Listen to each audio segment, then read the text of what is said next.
Remember where the power button is after all this time. Okay, good afternoon, everyone. Nice to see you all in the flesh, and hello to those of you that are watching online.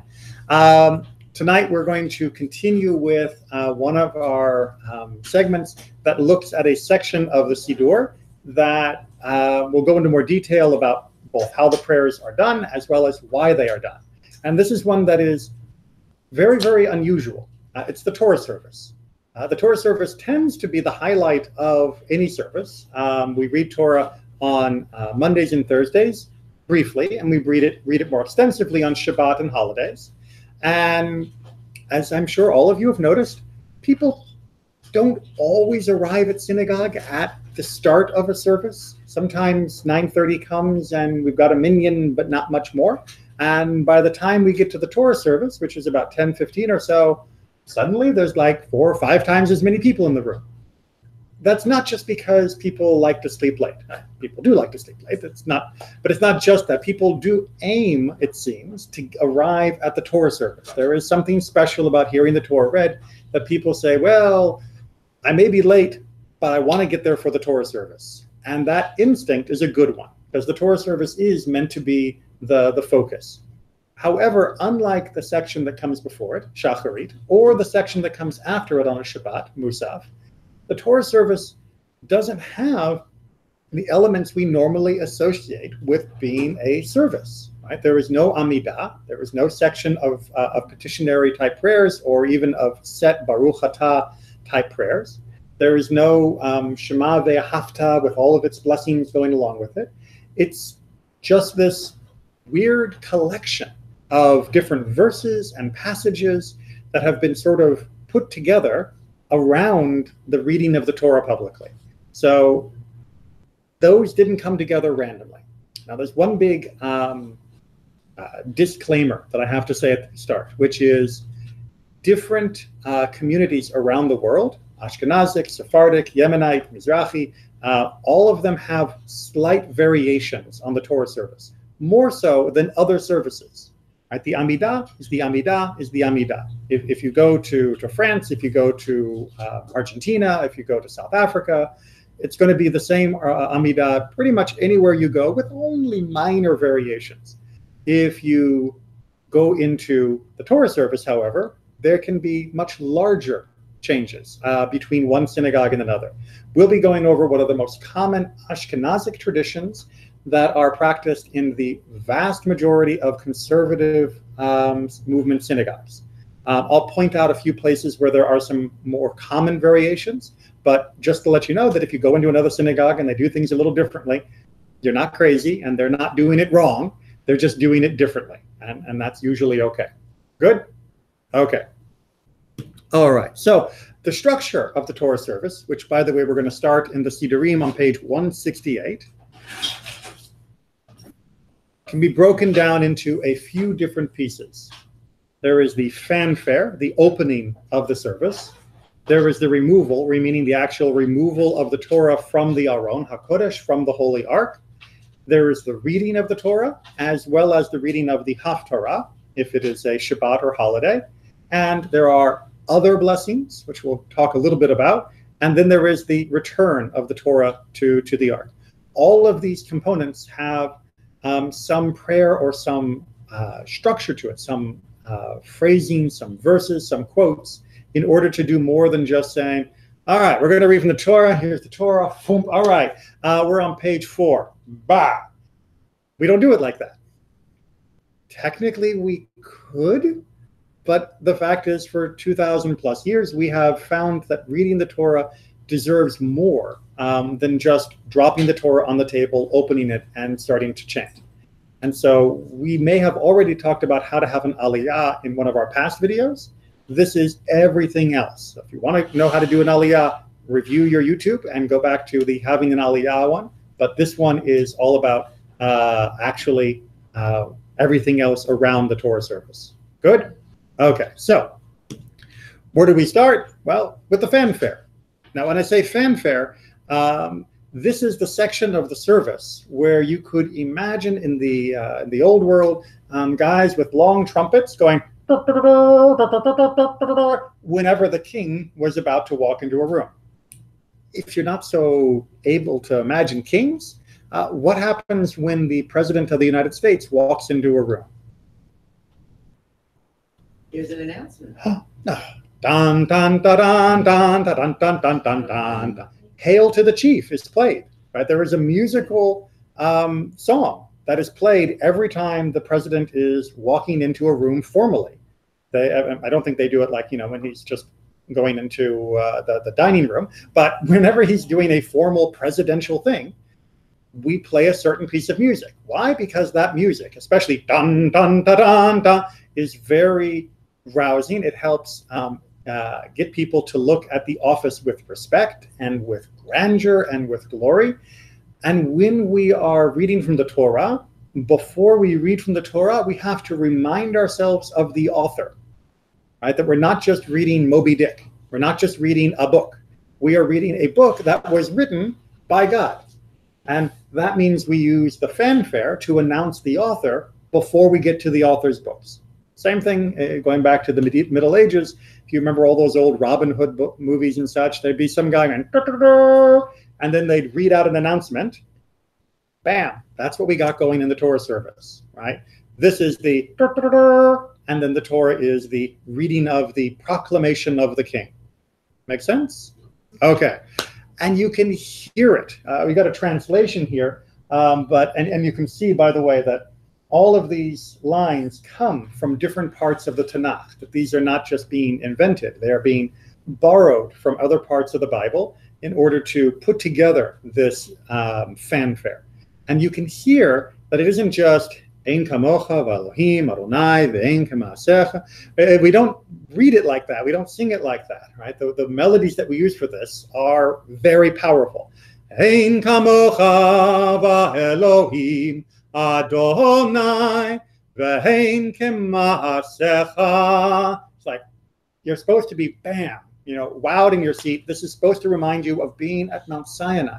At being there when there is the lightning and the thunder and the fire and the smoke, and you are preparing yourself to hear what God wants you to know. And the melodies are designed that way. Except, you look at the top part of here, right? Ein kamocha. All of this is very much power, very much strength, very much focused on Adonai Melech, right? God is king. God was king. What are you doing? God is more reliable than computers, which is a good thing. Okay, let's try that again. Luckily, the recording is still going, so that doesn't hurt us. Yes, okay. As you can see, it's about God being king. God has been king. God will be king. It's very dun dun dun dun dun dun. But then if you look, and in your Siddur, you'll see it in a very clear break. There's sort of a second paragraph that happens that begins with the word Av. Now, Av, in my opinion, is mistranslated in this book. Right? Because if you look over on the left-hand side in the English, it gets translated as compassionate creator. Now, compassionate is absolutely right. Av harachamim. Harachamim, being compassionate, absolutely there.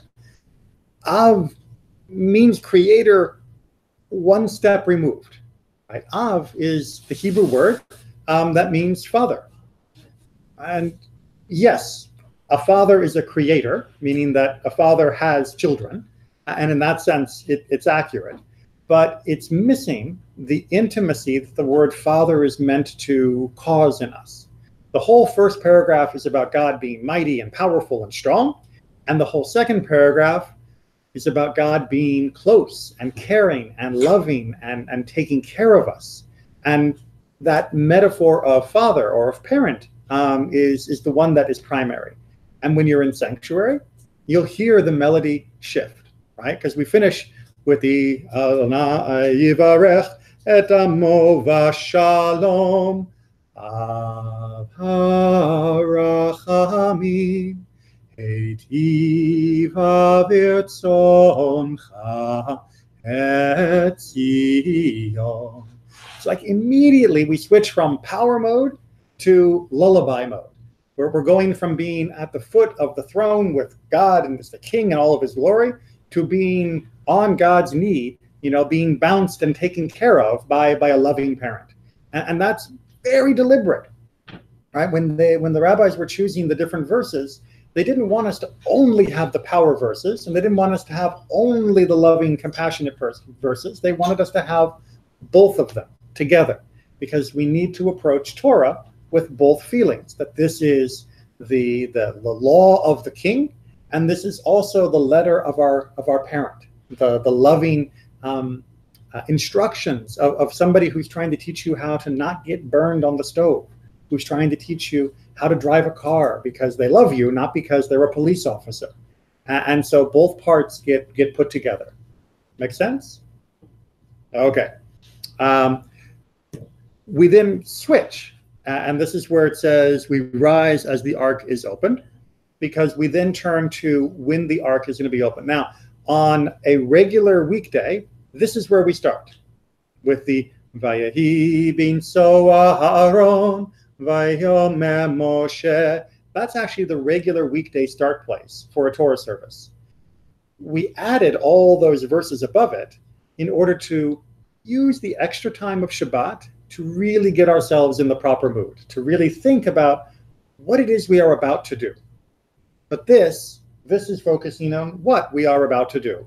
So from Bamidbar, from Numbers 10, something we read just a little bit before, a few weeks ago, it says, when the ark would travel, Moses would say, rise, Adonai, Kuma Adonai, right? Very nice, strong melody, and let your foes be scattered, let those who hate you rout before you. They should run away, right? That was the idea, that when we would pick up the Ark of the Covenant, right, the big gold ark with the angels on top, the idea was we are now on the march, and as we march, we want anyone who would attack us, and by extension attack God, to turn and leave, right? Just get out of here. That becomes a metaphor, because the one thing we don't have in that room, we don't have the Ark of the Covenant, right? We don't have the original Ark from 3,000 years ago. So it seems kind of weird that at the moment when we are about to do a Torah reading, we are talking about something that no longer exists. Why? Well, because it's kind of a play on words. We call the place where we keep the Torah an ark. We call it an Aron HaKodesh.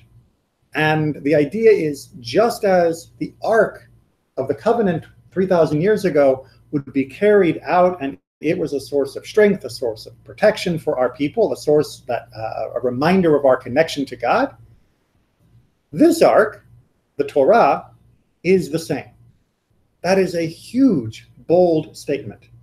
Just by using this verb, or by using this verse, the rabbis were saying, yes, we don't have that ark, but we do have this one. We don't have that sign of our connection to God, but we do still have the Torah. And just as that one was able to protect us, so too this one, so too the Torah is able to strengthen us and give our life the direction we need. We followed that ark, we follow this Torah. So it's a really very clever literary decision to use this verse as the way of opening up our Torah service. And then again, it carries on with the Ki mitzion tetzei Torah, right? From Zion, the Torah comes forth. Well, for most of the last 2,000 years, the people who sang that verse, they were not in Zion, right? They were in Poland. They were in Germany. They were in Saudi Arabia. They were in Morocco. They were in Egypt. Most of them were not in Zion, in Jerusalem. And so why would we say from Zion the Torah comes forth and the word of Adonai from Jerusalem if we're not there? Because the Torah coming out of Jerusalem and from Zion doesn't only mean physically from there, because after all, it didn't come from there, it came from Sinai. But what it does mean is it still is coming into the world. We may not have Jerusalem, we may not have Zion for 2,000 years ago, we do now, but that doesn't mean the Torah stopped. That doesn't mean the Torah has shut up, that the Torah has nothing left to say. So this was, again, a very bold declaration that even now, say 500 years ago, even now in the middle of Spain, when we're about to be kicked out, the Torah is still coming out into the world. It is still pouring into the world, and we still have something to teach the world about what is right and what is wrong. So that was a very powerful statement to make.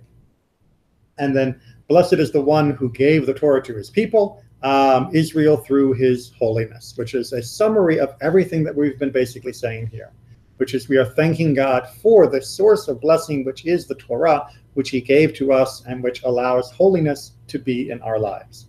So that is what we have in our head when we actually are standing in front of the ark. Make sense? Okay, so what happens when we stand in front of the ark? Well, this is one place where we get a lot of variation. This is on page 170. If we could pass an extra siddur down, that would be great. So on page 170, we get a passage that begins with the phrase, Berich Shemei Demare Alma. And for those of you who have a good ear for language, you may already be noticing that sounds a little funny. That doesn't sound like normal Hebrew, because it's not Hebrew. This is Aramaic. Aramaic is a sister language to Hebrew, sort of like Italian and Spanish. They're not the same, but there are similarities. And Hebrew and Aramaic are not the same, but they are similar. So, for example, the Aramaic word berich is similar and the same meaning as the Hebrew word baruch, right? Berich, baruch. They are very, very similar. Alma, which means the world, olam would be the Hebrew word. So Alma, olam, you can begin to hear some of the connections. We'll talk a little bit more about the Aramaic in a second, but this is a passage that comes from a book called the Zohar. We talked a little bit about this when we talked about Jewish mysticism. The Zohar is one of the main books of Kabbalah, of the Kabbalah. And in the Zohar, there is this passage that is discussed. You can see a translation here. You can see a translation there. But basically, as we stand, as the ark is, as the Torah is being brought out of the ark, we are hoping for a blessing that will not only help us to prosper, but will also open our hearts to the Torah, which is really even clearer in the second half of it. So the end of this, we get a couple interesting phrases. One, I am servant of the Holy One, blessed be he, as I prostrate myself before him and before the glory of his Torah at each and every moment. I put not my trust in any man, and I have no faith in the sons of gods. Strange phrase, sons of God. What world are we talking about here? Well, this is an idiom in Hebrew, and it is an idiom that means two different things. One, this phrase, sons of gods, can be referring to angels. That is to say, to other supernatural beings. And this is basically saying, I don't worship angels. I don't bow down to angels. I only worship God. This can also mean, however, because the word for God doesn't always mean God, it can sometimes mean important and mighty people, that we're saying, I don't put my faith in any regular man, and I don't put my faith in the supermen, right? The king, the mortal king, the human kings. Right? I'm only putting my faith in God. So it can be read both ways. We'll come back to this on the next page. And then at the very end, what we basically ask for is that God opens our hearts to the Torah and the good things that we have in mind, which, by the way, originally included the idea of having sons, but in most modern versions, we do not specifically ask for that. We instead, as you will fulfill the hearts of the requests of my hearts and the entire nation for good, for life and for peace, we basically know that whatever we ask for, we're asking that God fulfill that in goodness. So if I ask for something that would make my life worse, then we are putting a little disclaimer and saying, I only want that if it's not bad for me. right? So, for example, you're about to go to a job interview and you say, oh, God, please let me get this job. And God goes, you don't want that job. Trust me, you don't want that job. That's where we put a little faith that we're going to try to do what we think is right, but we also have faith that God will help guide the edges. Can't make up for our bad decisions, but can help us if we're just not aware of some of the issues. And this part is very, very popular for people to sing. You usually will hear the whole congregation joining in. This is the bottom paragraph on 170, which goes, Me be'anarachetz velishme kadisha kadisha yakira anna ema tushbechan. Right? Sound familiar? Yes, and the melodies of that our composers over the history have done have captured the feelings of these blessings so much. It's just that openness of I am just open my heart, God. Let me feel your Torah. Let me understand, and I will do my best. And whatever I mess up, I trust you'll take care of the rest, right? Because as long as I'm trying the best, it'll all work out. So it's just a beautiful capture of the moment.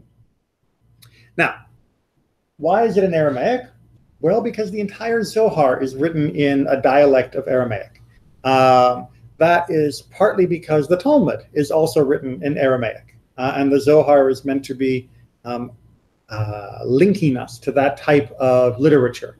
So it's written in Aramaic for that reason. Now, this passage in particular has so many different customs.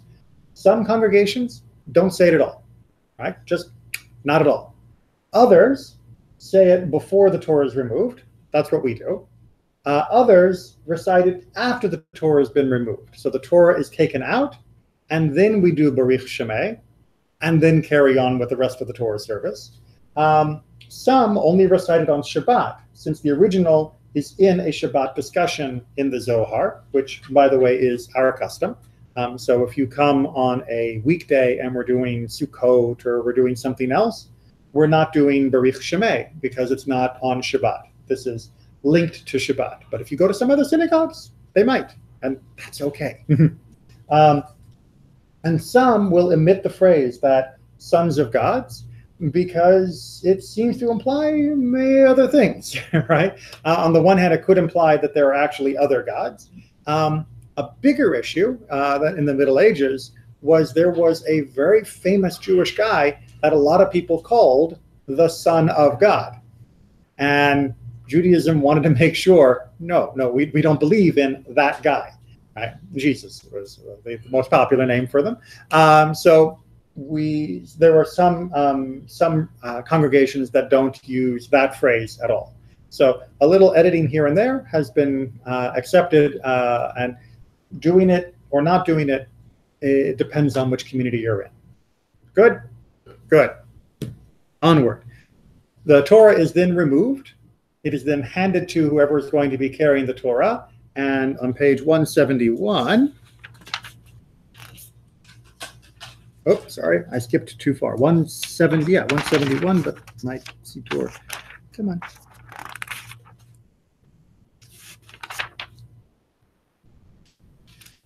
There we go. On 171, we do the Shema line and the Echad line. Now, for those of you who have come often on Saturday morning, you'll know that we do this as a call and a response. That is to say, the leader does the Shema, and then the whole congregation will repeat it back to them. Sometimes people get a little over-enthusiastic and try to do it with the leader. That's technically not the correct way to do it. It is supposed to be the leader by him or herself, and then echoed by the congregation. And this is really meant to be a feeling of that capture of the moment of Sinai, that we are proclaiming God's oneness, we are seeing God's oneness through the Torah, and that we are revisiting the idea that when God spoke to us at Sinai, it was our job to respond. It was our job to repeat and remember what was being told us. It wasn't just, oh yeah, that's nice. No. God gave us the Torah so we could continue it. And the Shema really exemplifies that very, very much. And then with Gadlu, which is found in the middle of page 171, third line down, By the way, that reminds me. If you look at the Siddur, you'll see a little weird symbol next to the line that says Gadlu. It's over in the English on the Join Me page. That's this Siddur's unique and probably copyrighted symbol to remind you that this is where we bow. So if you're ever not sure, where do I bow in the service? If you see the symbol, that's where we're bowing. No symbol, probably not bowing. It's a very helpful little thing. When you say the Shema, yes, you have to cover the eyes. Very good question. No, you do not. So the only Shema that we have to cover our eyes or close our eyes or have the extra level of concentration is when we are doing the Shema for the mitzvah of reciting the Shema, which on a Shabbat morning we do during Shacharit, when we're also saying the Ve'ahavta and the other paragraphs. So that's when we focus and concentrate. This Shema, the Shema that's in the preliminary service, the Shema that comes during the Musaf, Kedusha, those are quotes. They're not the mitzvah. And so we don't need to cover our eyes for the extra concentration there. I mean, it's not forbidden. If you want to cover your eyes, it's okay. No one's going to like hit your hand. But not supposed to, no. But it's not needed for that one, exactly. And reminding yourself that one of them was a mitzvah and the other one was a quote is good. The Shema is such a popular and powerful phrase that it gets a lot of screen time. It's probably the best known Hebrew section out there. And so it is quoted in many other parts of the service, but it only has one time when it is uniquely by itself its own commandment, and that's further back earlier in the morning. So thank you for reminding me about that, because yes, it's important to remind, and yes, we want to make sure people know that. So we say Gadlu, and Gadlu is basically beginning the idea that we are going to glorify, that we are going to say the greatness of God. And the way we do that is by carrying the Torah around the sanctuary. So think about that, right? We're glorifying God by bringing the Torah to the whole community. That is the way we glorify God. And we start off by going clockwise. When we take the Torah back, we go, we start off by going counterclockwise. We always go to the right. And when we come back, we start off by going to the left. It's a standard procedure in Judaism that we tend to like the right hand for most things first. That's our starting place. Nothing against lefties, but it's just a good rule to remember. Is the right from the point of view of the bima, yes, not from the congregation's yes, point of view. From bima right, Bima right. or as they say, stage right. Because I've seen it both ways in different synagogues. So. Well, sometimes it's right from the point of view of the carrier. Right, so it depends on which way the carrier is facing or standing in some places. But because the ark will be fixed, we can pretty much guarantee which way they're going to be oriented. Yes, but if you were somewhere without an ark, then it would be a little bit more whichever way you're pointed. It's just start to the right. Now the Torah reading itself takes place at this point. Like I said before, we've discussed how to have an aliyah and all the blessings that go along with it. But I just wanted to just touch on the fact that the Torah reading is both a very clear idea and a very unclear idea. Right? It's unclear because how can a document written in a language we understand perfectly contain God's understanding of the universe? Right? Think about that. I mean, God is infinite. God's wisdom is infinite. Any language, even Hebrew, is not infinite. And if I can understand Hebrew, under God.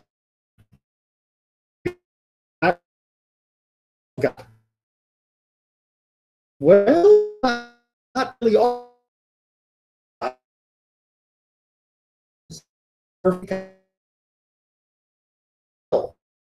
possible. They can't all meet.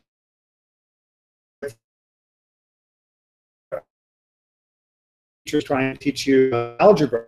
If they're to teach you algebra, that doesn't understand all the math knows algebra. You just know taught you, and that's what the Torah does. It's able to help us understand God to know wants us to know, not to capture all of that, because not going to happen. However, even this understanding is not simple or evident, right? Just, oh, I read and I'll understand what God wants me to know. Not that easy. It requires a great deal of time and effort by the leader, right? We're not just little passive sponges. We don't just sit there and God pours Torah on us. It's not just the words hitting our eyes and now, boop, I understand everything. You have to struggle, you have to research, you have to discuss, and you have to look for more information to understand each and every word. Nothing comes automatically. And it's easy to make mistakes when you're trying to get the full meaning of the Torah, if you're doing it by yourself. That's why we have our lively debate and discussion. However, even with all that difficulty, consistent study, guided by the careful, crafted analysis of the sages, meaning the rabbis of the past and what they have given to us, does, with debate, allow us to come closer and closer and closer in understanding. So there's a reason why we read the Torah every week. There's a reason why we read it every year. It's because every time we read it, we get a little closer. Every time we look at it, we learn something new. Every time we are engaged, we are taking a step forward. The Torah is not a book you read once. It is not a book you read alone. I mean, you can read alone, of course, but you're not going to get enough out of it if you just read it alone. It's very much a public activity. Good? Good. The Haftarah. Just a little bit about this. The word Haftarah, which means conclusion, has no connection to the word Torah. A lot of people get that confused because in English they sound very, very similar. But Haftarah and Torah, totally different in Hebrew, and as you can see, totally different letters for the words. Torah means instruction. Haftarah means conclusion. Haftarah is connected to the word maftir, concluder, which is the final aliyah that we do during the Torah readings. And that makes sense because that aliyah was added to make sure that the reader of the Haftarah would also show Torah honor. So if you remember when we talked about having an aliyah, there on a regular Shabbat, there are 7 readings, and then there's a maftir, and then there's a bonus reading, and then there's the Haftarah. That bonus reading is really linked to the Haftarah. It's not linked to the Torah itself. With the 7 regular readings, we've done our job. That maftir is the bonus piece that goes to make sure the Haftarah reader also has a little Torah honor, because the Torah should always be our chief honor. Make sense? That also brings us some lovely little bit of math. I like to share these things sometimes. So if you are the person doing the Haftarah, you've done 2 blessings for the Torah, right? The blessing before and the blessing after the Torah reading. And then you've done a blessing before and 4 blessings after the Haftarah. 2 plus 1 plus 4, 7 total blessings. So if you are the person who's honored with doing the Haftarah, you get to say 7 blessings on that day. And those 7 blessings, of course, 7 is the number that's associated with perfection. 7 days of the week is the most 7 days of creation. This is fullness. So you get a chance to have that sense of fullness. That 7 also does come back to the main theme of the Haftarah and its blessings, which is God is dependable, right? God's word is reliable. If God says that he is going to redeem us, we will be redeemed. Something to bear in mind is we are just now coming into a very interesting section of Haftarot. We get 3 Haftarot of warning before Tisha B'Av, and then we get 7 Haftarot of consolation, of God telling us that everything will be made right and the world will be made perfect. So something to hold on to. Okay. Then we get some blessings, some extra blessings. We're going to go ahead and skip along now to page 176. 176. And the blessing is called Yakum Porkan. And you may recognize it more by the melody we do when we begin it in the sanctuary. Yakum Porkan min Shemaya. And this is a chance for us to focus on additional blessings. As you can see, this blessing in the English is a very strong blessing on behalf of everybody who is serving the congregation and who is devoting themselves to Torah.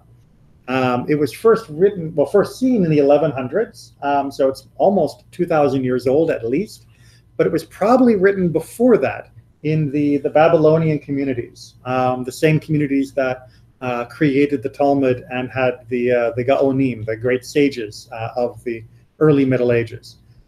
So why? Well, because it focuses on the blessings of all who support Torah, but the older versions also specifically talked about the political leaders and the sages of the Babylonian communities, the head of the yeshivas of Babylon, what we call the Reish Galuta, which was the head of the exile community in Babylon, who was the one who had to talk to the Persians and say, this is what the Jews need, the one who eventually had to talk to the Arabs after they took over and said, this is what the Jews need.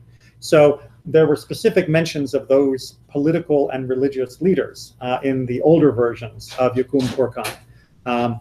Our community doesn't use those older references. Some communities still do. If you go to some Orthodox synagogues, they're still talking about people's offices that haven't been filled for 1,000 years. But, change comes hard. So that is the lead into Yukum Purkan. But why is it in Aramaic? Again, every time you hear an Aramaic word, we have to go, why is this in Aramaic? Well, the Tosafot, who were in the south of France in the Middle Ages, they said there are two reasons that they know. One is the folk reason. That means like the reason that the regular people talk about, and it's wrong. And then there's the real reason. The wrong reason, they say, is linked to the Kaddish, which is also said in Aramaic. Yitkadal, Yitkadash, Shemei Rabbah. That's Aramaic. That's not Hebrew. And the reason why the people say that is because they say the angels don't understand Aramaic. Right? Angels don't understand Aramaic. This is a misunderstanding of a teaching in the Talmud. But people get these ideas. They get sort of superstitions. And even 700 years ago, people were often mistaken about things, and the rabbis had to try and make it straight. So they said, the angels don't understand Aramaic, so this beautiful prayer won't make them jealous of our praises of God. We don't want the angels to be in competition with us, so we'll say it in a language they don't understand. Doesn't really work, since angels, after all, understand our hearts, so they don't need to understand our words. But it's a nice little piece of folk superstition, and wrong. The Tosafot say, no, the real reason is that it is because it is that the least learned people would know Aramaic even if they didn't know Hebrew. It may surprise you to know that, 1,500 years ago, 1,800 years ago, 1,100 years ago, most Jews spoke Aramaic much better than they spoke Hebrew. Today, most Jews in America speak English much better than they understand Hebrew. Aramaic and English had the same kind of job. Aramaic was the language that people spoke in the marketplace. It was the language they spoke in their kitchen. And Hebrew they only had for study and for worship. But for a lot of people, they didn't study very much, or they didn't go to synagogue enough, and they didn't really know Hebrew so well. And so Yukum Purkan, they specifically wrote in the language that everybody would understand. It's kind of funny because nowadays most people, if they know anything, they know a little Hebrew, and most people don't know any Aramaic unless you've really started studying the Talmud or other things. But this is why, for example, in our congregation, we use this moment to do English blessings for our community, for Israel, for our country, for peace, for many different reasons. We do it at this time in English because we're using that same idea, that same theory, which is there are certain blessings that everybody should understand what's being said if they're being said on behalf of the community. Right? If we are speaking on behalf of our country and the blessings we want for our country, we want to make sure everyone knows that's what we're saying. And so too Yukum Purkan. If we're saying, may God support this whole community, we want everybody in the community to know that. Even the people who aren't the best students, or maybe even especially the people who aren't the best students, will still be able to feel connected to the blessing and understand. So it was written in Aramaic for that reason. Then we get to Avinu Shebashamayim. This is a prayer for the state of Israel. If you turn to page 178. You may have heard the melody that goes for this one, which is Avinu, Avinu, Sheba Shamayim, Yu Yisrael v'goalo. And then it sort of repeats and goes on. And it's beautiful melody, even more beautiful words. This prayer was written in 1948 by Rabbi Herzog, who was the first chief rabbi of Israel. And it was edited by his good friend, but not rabbi, Shai Agnon. But Shai Agnon is a Nobel literature winner. He's won a Nobel Prize for writing. So he's one of the most beautiful and famous Israeli authors. So one of the great rabbis turned to one of the great writers and said, I've written this prayer. Could you edit it for me? And we even have their letters back and forth as they tweak the wording. And in it, we get a phrase that has become very powerful. Reshit smichat geulatenu, the first blossoming of our redemption. And this phrase is really powerful for capturing the idea of the state of Israel. That the state of Israel is the beginning, that first bud, that first opening of redemption, of the final perfection of the world. The work's not done, right? The flower is just pushing up through the dirt, and you can just see that it's there. And we want to make sure no one steps on it, and we want to make sure it keeps growing strong. But that feeling of Reshit Smichat Ulatenu was a very powerful statement that Israel in 1948 wasn't just another country to us, that Israel in 1948 was a promise, was hope, was the beginning of a glimmer of redemption for not only us, but for the entire world. And so when we say the prayer for Israel, we look at it in that way. There's been a little modification in England. The chief rabbi of England, Emanuel Jacobitz, he said that there should be the word tihi, that it should become the blossoming of our redemption. I don't personally agree with that version. If you happen to look in on page 178 in the English or Hebrew, you'll see little brackets around some words. And whoops. Are you calling me? I'm calling you? No. I'm joking. It was someone else. Personally, I disagree with this change. I think that it's important to look at Israel as the beginning. We don't know what the future will hold, but we know that any redemption of the world will begin with Israel being free. And so therefore, we should try to take care of this blossom and make sure this is the real one for the final step towards redemption. But also remember, we're not there yet. We're not done. It's just the beginning. Okay. To get that idea across, quick quote from Yerushalmi, from the Jerusalem Talmud. There was an incident regarding Rabbi Chia the Great and Rabbi Shimon ben Chalafta, who were walking in the Arbel Valley at dawn, and they saw the burst of the first light. Anyone here ever actually get up at dawn? Right, and you can actually do this in Florida, where you can just see the light coming up over the horizon. And when it first comes over the horizon, it's like a diamond ring. It's this shaft of light that cuts across, because the sun is all concentrated, focused in that little tiny peak right over the horizon. And as the sun comes up, it's almost like the light goes down. And it's like this flash of light, and then the sun keeps going, and it gets brighter overall, but not as strong in that one little spot. And as they saw that, Rabbi Chia said to Rabbi Shimon ben Chalafta, "My rabbi, such is the redemption of Israel. A bit, as long as it continues, it increases."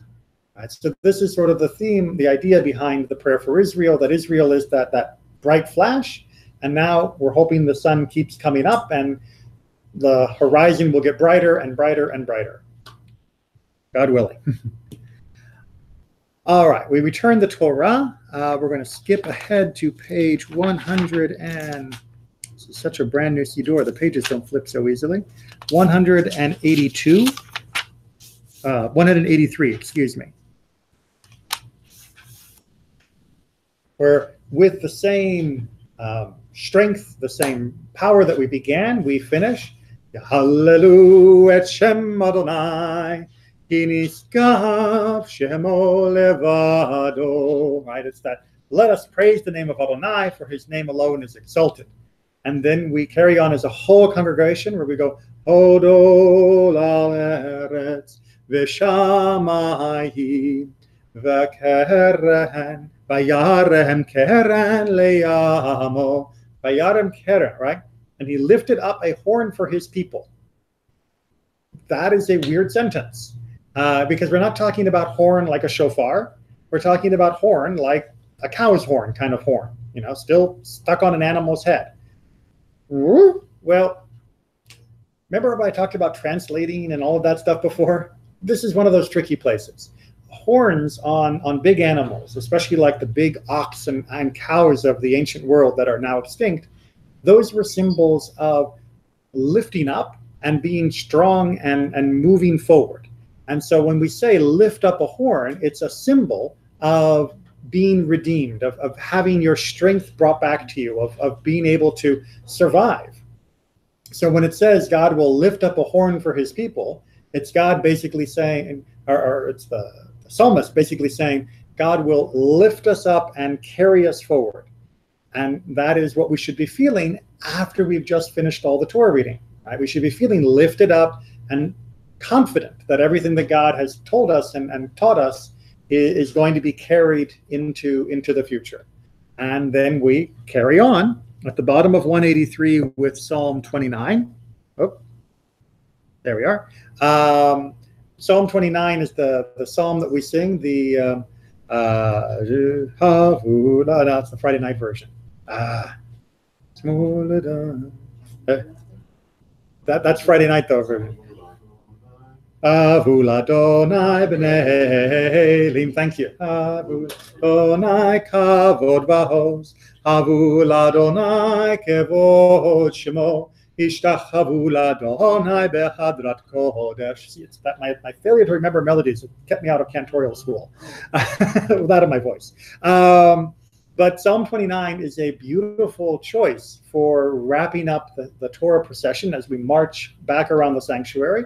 It uses this phrase, Kol Adonai, the voice of Adonai, over and over. In fact, 7 times in the psalm. And that is linked then to the voice of Adonai that we all heard at Mount Sinai.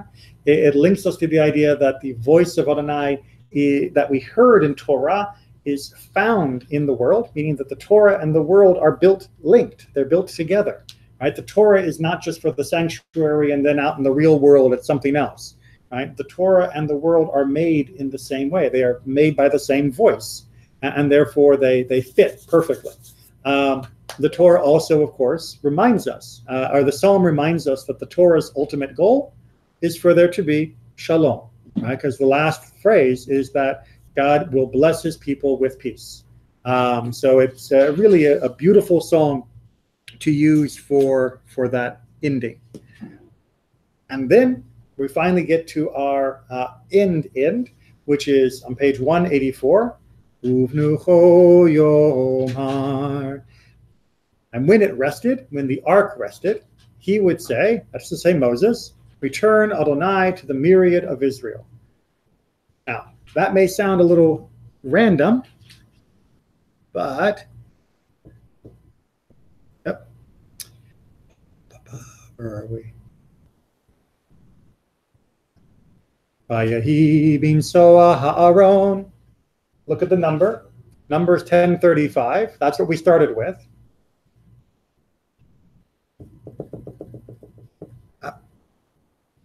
And look at what we're finishing with.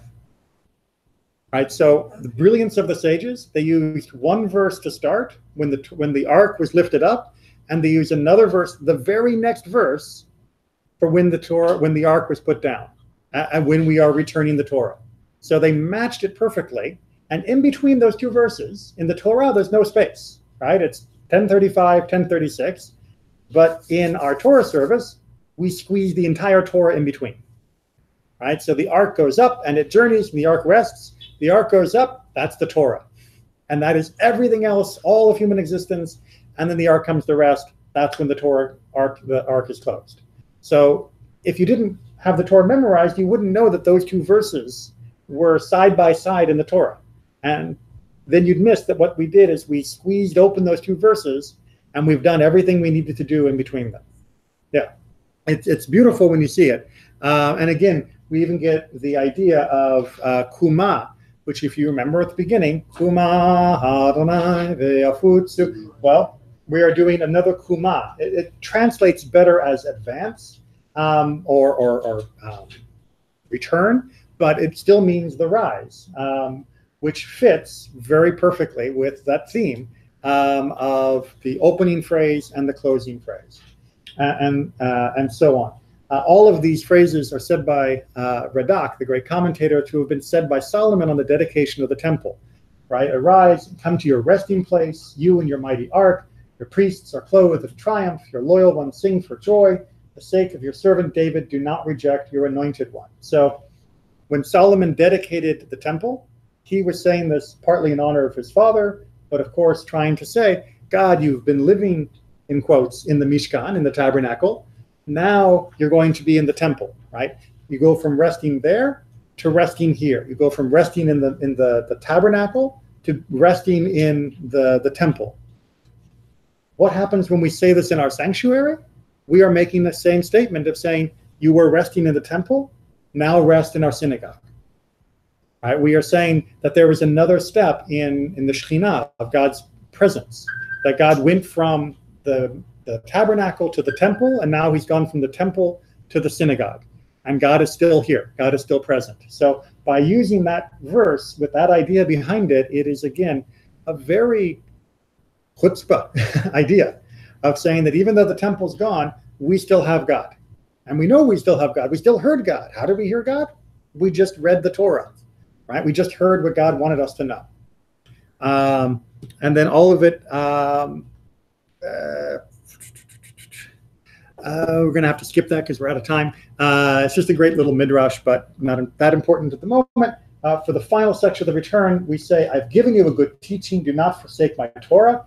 Ki lekach tov, right? It's a good portion. Take care of it. Eitz chaim hi, right? Eitz chaim hi, lama chazikim ba, right? It's a tree of life for those who hold fast to it, and its supporter are praiseworthy. Its ways are ways of pleasantness, and all its paths are peace. You may notice that 3:17 and 3:18 from Proverbs were flipped in order to make the sentences work better in this context. So they wrote 3:18 down before 3:17 for the purposes of this. And then we finish with the book of Lamentations, the book of Eicha, which we'll be reading in just a few weeks for Tisha B'Av, with that last line.